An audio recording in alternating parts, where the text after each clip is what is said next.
Hello' everyone, BJP জিন্দাবাদ। আজি আমাৰ ঘৰৰ সন্মুখেৰে অমিত শ্বাহে ৰেলী কৰি গ'ল। বিজেপি পাৰ্টিৰ হয়। চ' আগন্তুক আমাৰ 7 তাৰিখে আমাৰ গুৱাহাটীত ভোট আছে। চ' সেই ভোটৰ বাবে তেওঁলোকে ৰেলী কৰি গ'ল। চ' এই ৰেলীৰ বাবে আমি সকলো গেটৰ আগত আহি ৰখি আছোঁ তেওঁক চাবলৈ।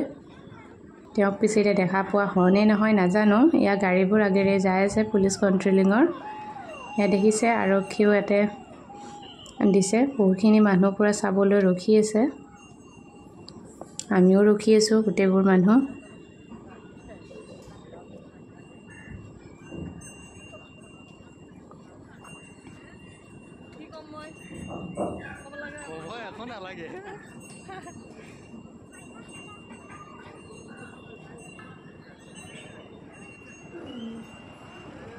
তেওঁ পৰা এতিয়া কোনখন গাড়ীৰে পাৰ হৈ যাব এতিয়া গমেই নাপামচোন। গাড়ীতেহে আহিছে, আমি তেওঁক দেখা পাম বুলি ভাবিলোঁ।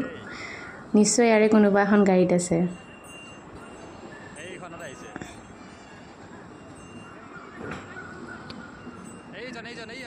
অমিত শ্বাহ